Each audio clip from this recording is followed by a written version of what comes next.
Hey everyone, before we dive in, here's something really cool. You're listening to an episode created almost entirely by AI. From the script to the voice, this is part of the AI Takeover Series by Blockchain DXB, where we explore what's possible when humans hand over the mic to machines. There's little to no human involvement, and that's what makes this episode so powerful. Welcome to the future of content creation. Let's get into it. This episode is powered by Amana, the region's first and fastest-growing regulated all-in-one trading and investing app. Whether you're looking to invest in U.S. stocks like Apple or Tesla, or MENA giants like Adinoc or Salik, Amana puts the financial market at your fingertips. You also get access to gold, foreign exchange, ETFs, futures, and commodities. With over 375 assets to choose from, they've got the largest crypto selection in the region. And listen, guys, if you want to build long-term wealth without thinking about it every day and want to automate your investing, just set your monthly budget, choose your preferred categories, and let Amana do the rest. No fees, no lockups, and 100% customizable. Even better, funding your account is frictionless, and funding your account is easier than ever.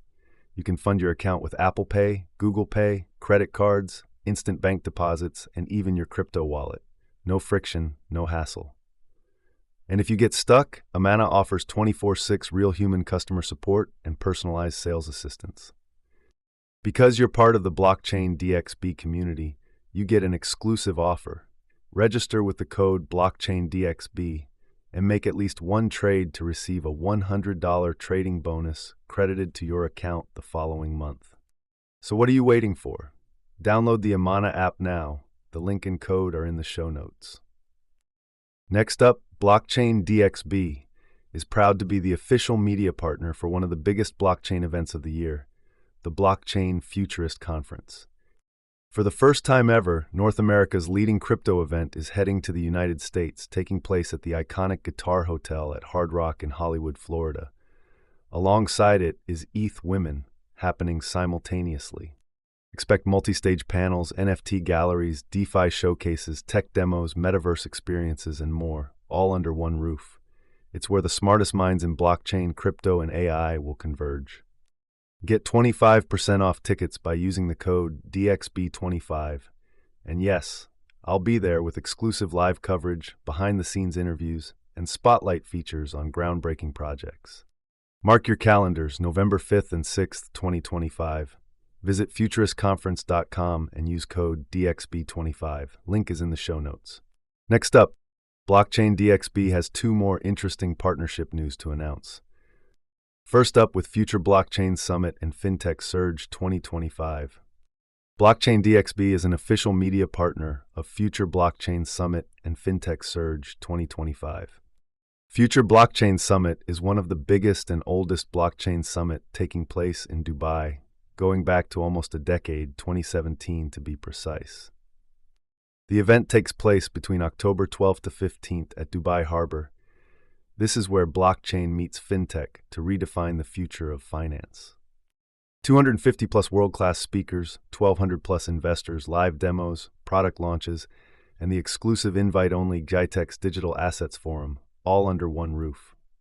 From Web3 pioneers to fintech leaders shaping payments, banking, insurtech, AI, and DeFi, this event brings the entire ecosystem together. Startups, this is your launchpad. Get in front of top VCs, accelerators, and industry leaders.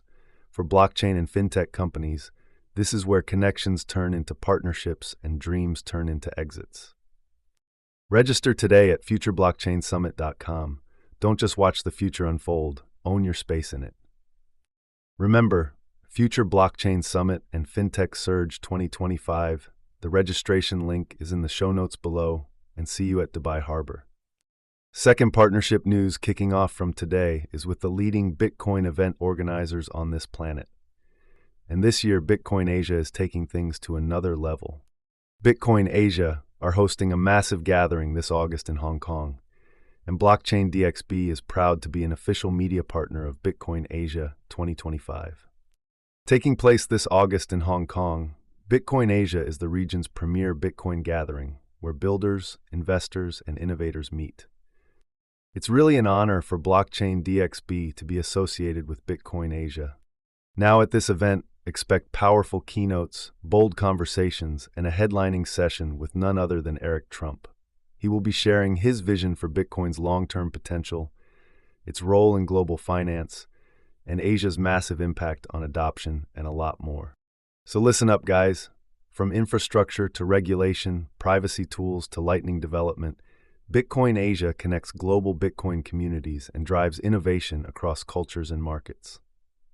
And as part of this partnership, you can register for the Bitcoin Asia using the code DXB. All the detail are in the show notes below. If Bitcoin's in your blood, this is your event. So, register today at asia.btc and don't forget to use code DXB for 10% off your tickets. Bitcoin Asia 2025, Hong Kong is calling. Be part of the future of Bitcoin.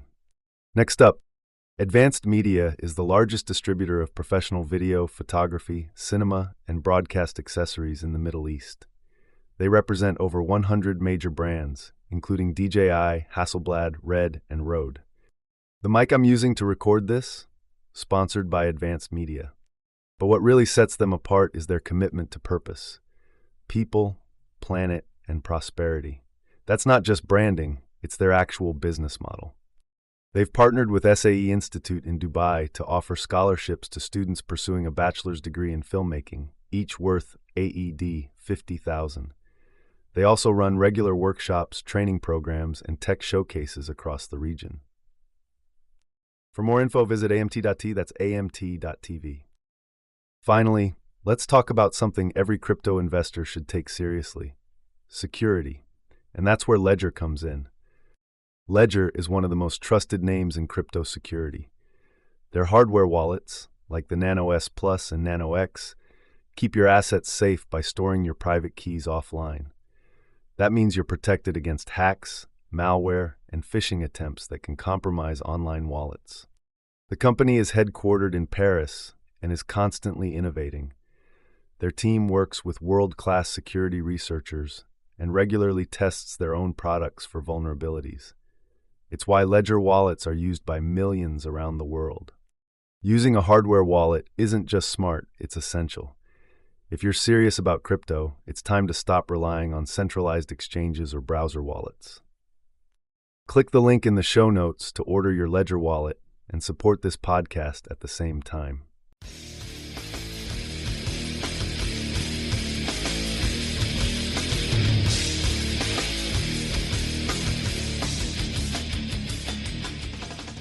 Okay, so if you've been anywhere near the crypto news lately, you've definitely felt the turbulence, right? Oh, yeah, absolutely. Bitcoin's sitting around, what, $113,944, which I guess for some doesn't look good, especially when you remember it was $124,000 just last Saturday. That's a pretty big drop, like $10,000 in a week. Yeah, a significant move. Bitcoin down about 5%, Ethereum even more, like 9%. Exactly. Yeah. And it's so easy to just get lost in that, the day-to-day noise and not really know what's going on underneath. Right. But, well, that's why we're doing this. Our whole goal here is to take all these sources, the stuff you've shared, and really boil it down. Give you the important bits, the shortcuts to actually being properly informed, and maybe some surprising facts along the way. Definitely. And it's not just about the crypto prices, even though that's kind of the hook. Right. We're going to connect these dots, link the market moves to global policy, some really cutting-edge tech stuff. And even AI, right, which is popping up everywhere. Exactly. And what it all actually means, for the bigger picture. We'll unpack that. Okay, perfect. Yeah. So let's dive right into that crypto climate then. As we said, Bitcoin's maybe not looking good for some, but $113,944 is still pretty high. Objectively, yes. Right. And Ethereum's still holding strong over $4,000. So when people see that $10,000 drop, the immediate reaction is often downturn or panic. But what are the sources telling us about the real drivers here? Is it just panic? Well, Not entirely. The sources are pretty clear on some immediate factors. A big one is these ETF outflows. Ah, the exchange-traded funds. Yeah, we're talking $945.5 million in outflows as of August 20th. That's substantial. Wow. And the sources directly link this dip in investor confidence to, well, geopolitical uncertainty, specifically the Russia-Ukraine situation. Right, that makes sense. Global instability usually makes people pull back from riskier assets. Exactly. And sometimes they don't even exit crypto entirely. They just shift into things like stablecoins within the crypto market, a sort of temporary safety net. Okay, that's interesting. Because despite the overall market being down slightly, like 1.3% globally to $3.92 trillion, our sources highlight this massive stablecoin trading volume, over $150 billion in 24 hours, with Tether USDT way out front at $130 billion. Yeah. So what does that signal? Are people actually cashing out to dollars, or is something else happening? That volume strongly suggests it's more of an internal reshuffle. People are moving assets within crypto, probably waiting out the volatility in stablecoins, rather than making a full exit back to traditional fiat currency. So a holding pattern, maybe. Exactly. It points towards a holding pattern, not a panic sell-off. And if you zoom out, connect this to the bigger picture, there's that historical trend people watch. The halving cycle. Right. Bitcoin tends to hit new all-time highs about 18 months after a halving event. And that time frame, well, it lines up roughly with October 2025. Interesting. So even these dips could be seen as part of a larger cycle. For many seasoned investors, yes, it's a pattern they rely on. Plus, on the macro side, you've got whispers or maybe hopes of a potential Russia-Ukraine peace agreement in the next, say, 2 to 3 weeks. Okay, that would certainly boost confidence. Absolutely. And then there's the Fed. High likelihood the chair might reduce interest rates at the September 17th FOMC meeting. The Fed meeting. Always a big one. Lower rates could push money back into assets like crypto. Precisely. These are all seen as potential big positives on the horizon for the market. So, okay, even with the price wobbles and the ETF money flowing out short term, when you look deeper, you see this huge trading volume, $131 billion in 24 hours. Yep. And the total value locked, the 2VL, is at $146.55 billion. And that real-world asset TVL is holding steady at $14.57 billion. What does that tell you about the underlying health? Is the system still active? Oh, definitely. It shows robustness. That consistent TVL especially means people are still actively using DeFi protocols, locking up assets. High trading volume means engagement. And the real-world asset part staying steady. That shows continued interest in connecting traditional assets to the blockchain. People aren't ditching that idea. Got it. Okay, let's pivot then. Let's talk regulation because it's always a huge factor. We've got some really interesting bits from the US SEC and the UK's FCA. Yeah, definitely some movement here. A key thing is the shift in tone from the current US SEC chair, Paul Atkins. Okay. He spoke at the Wyoming Blockchain Symposium recently, big focus on something called Project Crypto, and interestingly, making IPOs great again. IPOs and crypto. Seems like it. He talked about purposeful disclosure, exemptions, safe harbors for ICOs, initial coin offerings. Right, the fundraising method. Yeah, and he mentioned a potential buffer, maybe around $75 million for less regulation on those ICOs. But the really crucial bit, he apparently stated his belief that the vast majority of crypto tokens are not securities. Wow, okay.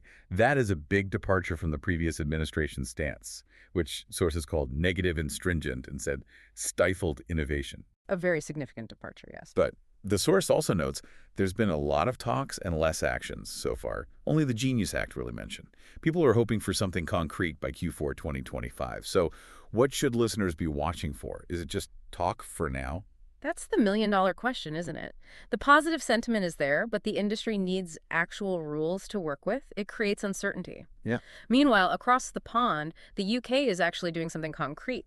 The FCA is opening the door for retail investors to access crypto exchange-traded notes, ETNs. ETNs, okay. Starting October 8th. That's right. It expands regulated access, which is good. But there's a really important difference people need to understand between ETNs and, say, ETFs. Okay, let's clarify that. Why should you, the listener, care about this distinction? The sources say ETNs are basically debt securities from a bank, like an IOU tied to crypto's price. Exactly, it's an IOU. And here's the key. Unlike many ETFs, ETNs don't actually hold the underlying crypto asset. Oh. And because they're issued by a bank, they carry the bank's credit risk if that bank goes under. Your investment isn't protected like a normal savings account.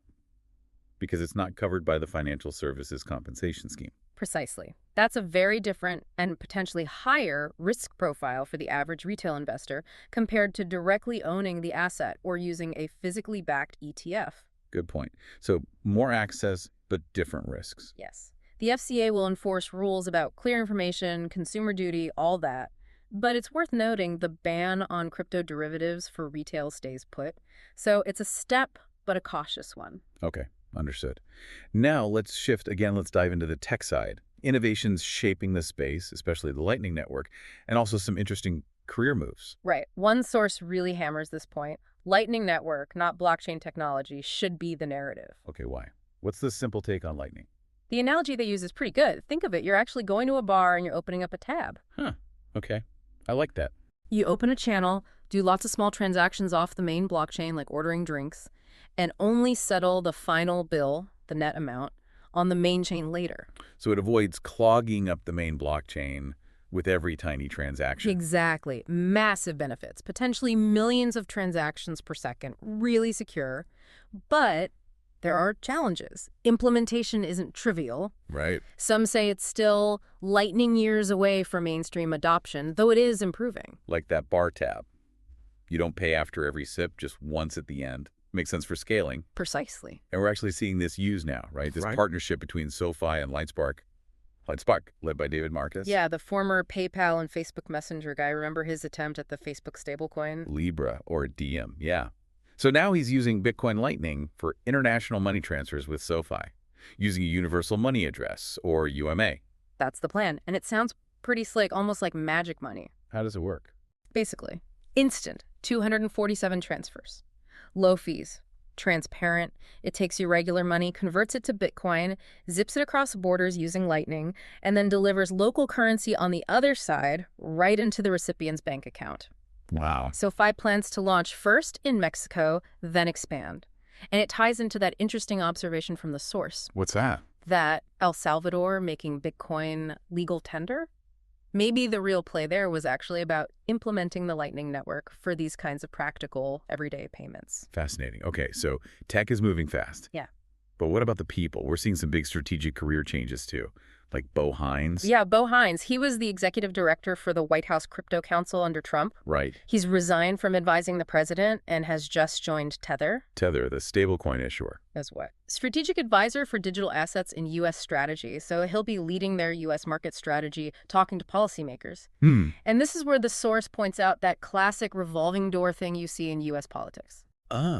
Where officials who shape the rules then go work for the companies affected by those rules. Exactly. The source even cites Jay Clayton, the former SEC chair. After the SEC's big legal fight with Ripple, he joined Fireblocks as an advisor. Right. It definitely makes you think about, how policy gets shaped and influenced long term. It's something worth watching. Definitely something to keep an eye on. Okay, let's widen the lens now. Let's talk about AI, artificial intelligence, another incredibly fast-moving field, and specifically how the Middle East is becoming a serious player. Yeah, this is really picking up steam. There's a major partnership between Nile Education, which is based in the UAE, Okay. and Liquid AI, an AI company out of Cambridge, Massachusetts. And what are they doing together? It's pretty ambitious. They want to roll out private, on-device generative AI models. On device, so not in the cloud. Right. Focused on privacy and performance, especially in places maybe without great internet. They're targeting 14,000 schools globally, aiming to support 1.5 million students. Wow, 14,000 schools, that's huge. It really is. The goal is to boost student learning, help teachers, especially where resources are limited. It's about democratizing access to this tech. That feels like a really significant step, moving this advanced educational AI beyond just the usual tech hubs. What does the UAE's role tell us here? It shows their strategic focus, right? Yeah. Investing heavily in AI, not just for finance or smart cities, but for core things like education. They want to be leaders in deploying AI, not just using it. Makes sense. And it's not just the UAE. We're seeing big moves in Saudi Arabia, too. A South Korean semiconductor startup called Rebellions just announced they're setting up shop in Riyadh. Rebellions. A chip maker in Saudi. Yep, announced August 19th. They're apparently the first Korea chip maker to establish a subsidiary there. And why Saudi? They're aiming straight for the Middle East's booming demand for AI and data processing power. A lot of that is being driven by Saudi developing its own large language models in Arabic. Ah, okay. So they need the specialized hardware. Exactly. And Rebellions isn't just opening an office. They're collaborating deeply, particularly with Aramco for data centers. Aramco, the oil giant. The very same. They signed an agreement back in July 2024 for supply, ran successful tests. They're really focused on localization, hiring locally, sales, tech support, all within Saudi Arabia, even talking to Saudi telcos about supplying AI tech. So a deep integration, not just selling chips from afar. Absolutely. It really backs up what the source observed. Saudi Arabia and the UAE are seriously taking leaps and bounds in AI. Yeah. They're building the infrastructure, making partnerships, developing local expertise. They're aiming to be major global players, which could really shift the whole AI landscape. Wow. Okay, we've covered a lot of ground today. Yeah. From the twists and turns in the crypto market to these big regulatory shifts in the US and UK, then the Lightning Network making real-world inroads, and now this huge AI push in the Middle East. Yeah, and the key thing is these aren't really separate stories. It feels like a convergence, right? Finance, tech, global influence, all speeding up and intertwining. Absolutely. So here's something to chew on maybe for everyone listening. We see crypto and AI both evolving incredibly fast. We see regions like the Middle East making these huge strategic bets. How might the convergence of crypto and AI, driven by these kinds of global shifts, fundamentally reshape things? Not just finance, but maybe education, like we discussed, or even ideas about national sovereignty in ways we haven't even really thought about yet. That's a deep question. Lots to think about there. Hopefully this dive gave everyone some clarity, maybe sparked some new questions too. Yeah, hopefully. Keep digging, keep exploring. We'll be here trying to make sense of it all.